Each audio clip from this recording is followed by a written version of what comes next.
Hey guys! Planning your next vacation and Kuala Lumpur is not in your radar? Welcome to my latest travel series where I return to Kuala Lumpur for a bonding trip with my mother. In this vlog, I'm breaking down everything you need to know as you plan your first trip to Kuala Lumpur. From travel requirements and pre-travel expenses to a room tour of a hotel right in the heart of the city. And trust me guys, you'll want to stick around until the end because I'll be sharing an important lesson I learned the hard way at the Kuala Lumpur immigration. You don't want to miss it.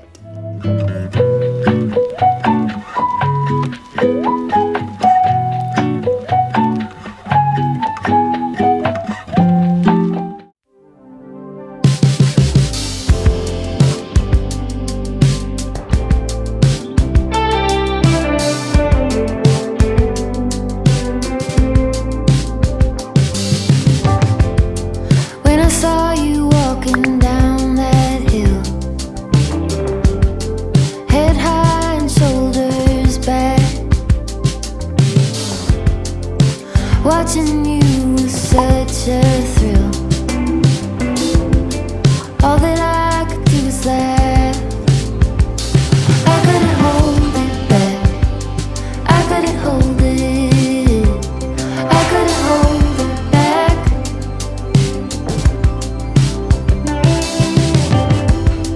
We were running on that open shore. No saddle on his back.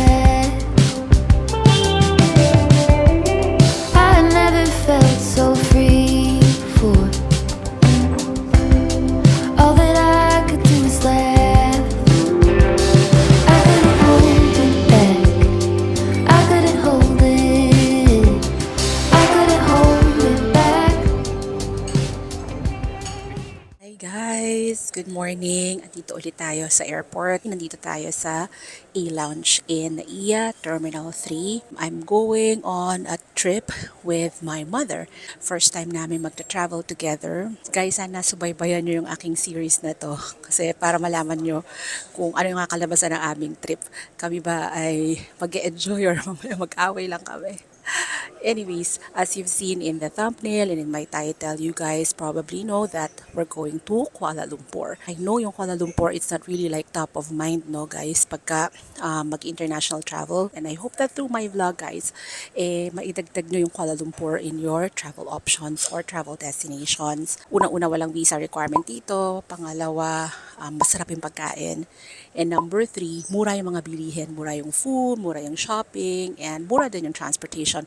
This is actually not the first time I'm going to Kuala Lumpur. As you've seen my other vlogs, pumupunta tayo dyan for work. So as I said earlier guys, no, wala dito pre-approved visa requirement, book and fly, similar to when you would fly to Hong Kong, Singapore, or Bangkok. Naghahanap kayong budget airlines, yung mga options nyo would be Cebu Pacific or AirAsia. Pagka naman non-budget, you can check Philippine Airlines or Malaysia Airlines para ma-compare nyo and ma-check yung mga rates, pati mga flight schedules. I usually use Skyscanner, so you might want to check it out. This is not sponsored guys, but you might want to check it out kasi sa Skyscanner it will generate yung mga suggestions niya, whether round trip, magmi-mix match din siya ng airlines, and it will give you like the best rates and will also show you the flight schedules. Kasi syempre, you would have to consider the flight schedule. Pwedeng mura siya pero pangit naman yung oras. For our flight, we chose a mixed match of airlines. Papunta doon, we're going via AirAsia. And then pabalik, Philippine Airlines. Let's go through the requirements. Similar lang siya, as I said, kung paano kayo pupunta sa Singapore. So just need a valid passport, no pre-approved visa. For our pre-travel expenses, so yung AirAsia namin, we got it for 7,000 per person. I know it's not really like the cheapest. No, you can get better rates if you go buy your tickets via seat sale or a promo. But we only booked kasi our tickets like 2-3 weeks before our flight. So medyo mahal siya. Nasa 7-8 per person. And then the return flight is via Philippine Airlines. That's I think around 12,000 per person. Yung hotel naman namin is we booked it via Klook. We're staying at Ansa Hotel Kuala Lumpur. It's a 4-star hotel around Pavilion. Maganda naman siya, and that one is really cheap. For 4 days, 3 nights for 2 persons, we got it for only like 12,000. other pre-travel expenses, TIEZA. So I paid 1,620 per person, and because I paid it online, merong certain admin fee na additional charge of 100 pesos. That's for 2 persons na. Ano pa ba? eSIM, I got it from Klook. I just got the 3 days na eSIM for 3 gig a day, around 340 something. Wala na akong binook na airport transfers. Familiar naman ako doon, so I can just go to the city via Grab or mag-book na lang ako sa airport mismo. Last travel ko nung May, nag-book lang kami ng airport transfer sa airport na mismo. So yung AirAsia is a budget airline, and there are 3 terminals in CLIA. AirAsia uses Terminal 2. That's newer than Terminal 1. Pero na-experience ko na rin mag-land sa T2 last year via Cebu Pacific. And mas gusto ko yung T1. So yun guys, samahan nyo kami sa adventure namin ng aking nanay. It's our first time to travel together. Na kaming dalawa lang. Maraming beses naman kami nag-travel in the past na kasama namin buong family. But just the 2 of us, this is the first time. So mother-daughter bonding travel. So join us in our adventure. I hope you guys enjoy the vlog and I'll see you guys later. Okay, napapaiyak. Dahil hindi ko akalain. Kasi kung ako... Acting. Dahil pag ako kung solo, hindi ko naman kaya. Although sabi kaya, hindi kaya. Hey guys. Nagdadrama ko guys.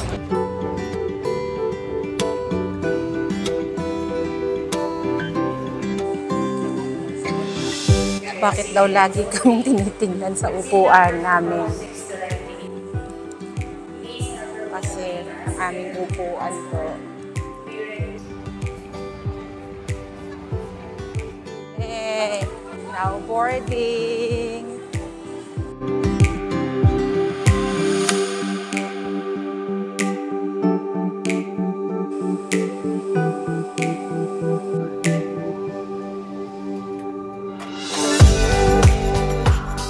Guys, naka-board na kami. Ang gulo ng buhok namin. Gulo.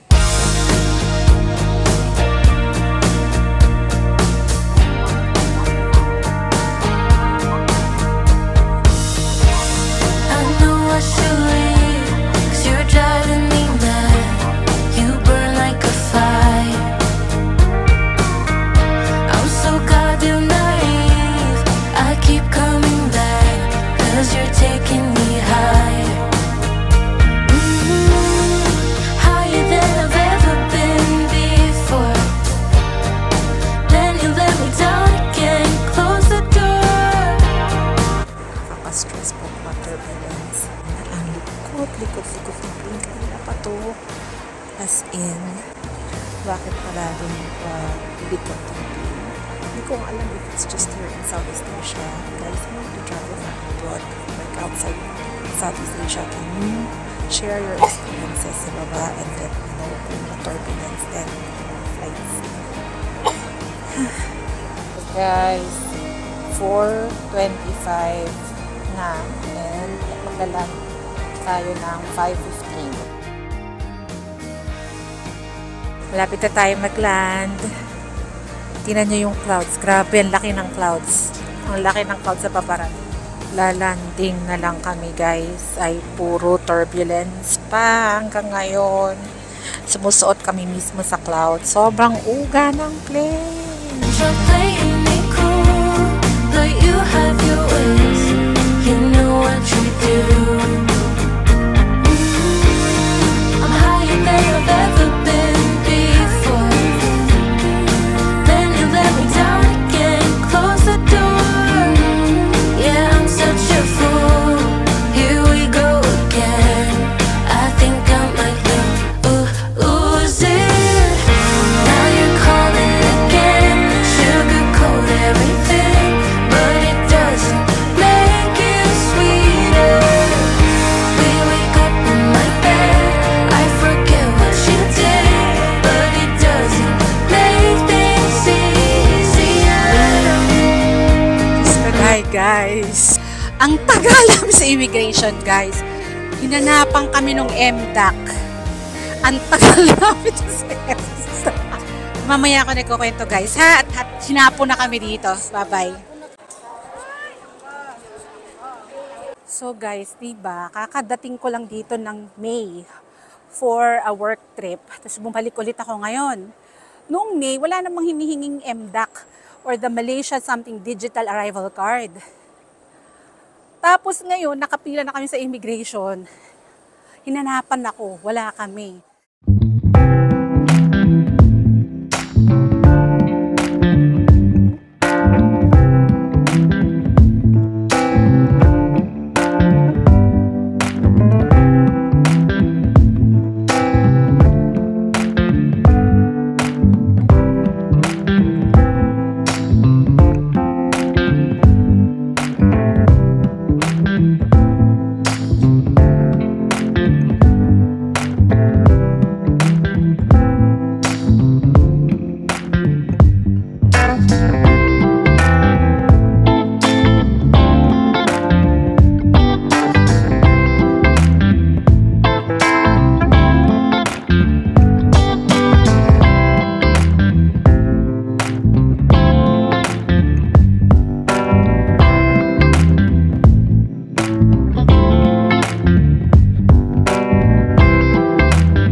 Muna ako sa Family Mart. Tumigil muna ako kasi yung mother ko ay bumibili ng snacks. Ginampi na kami dito sa immigration. Guys, ikukwento ko sa inyo yung nangyari. Ko, napagod.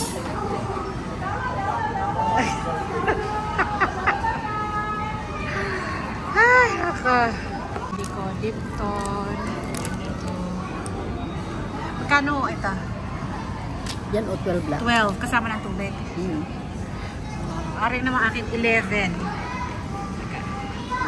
11 lang. Guys, sunod na mga kamalasan ha. Kanina pa akong dada ng dada. Hindi pala nagana yung microphone. So, ang dami ko nang nasabi. Mamaya ako na uulitin pag nasa taxi. Dito, mother. Pupunta na kami sa hotel. Magbubuk muna ng Grab.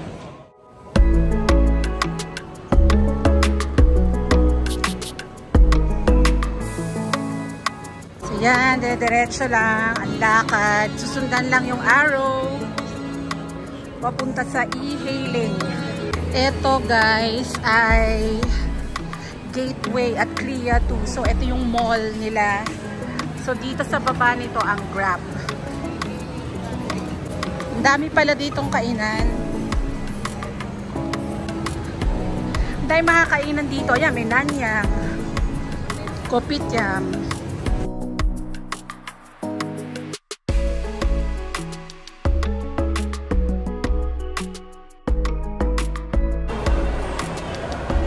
Ayan na, transportation hub. So level 1, dito yung mga bus, taxi, and ride-hailing apps like Grab.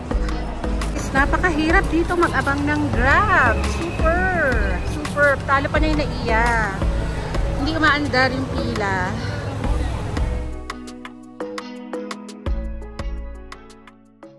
Sasabi niyo sa atin. I'm tired. But I'm very happy.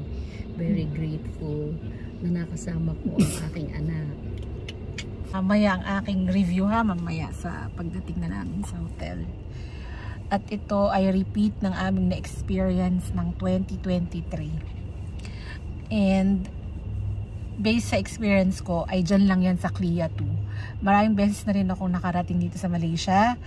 And pag hindi budget airline ay sa Clia 1. Mas maganda ang experience sa Clia 1.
Guys, good morning.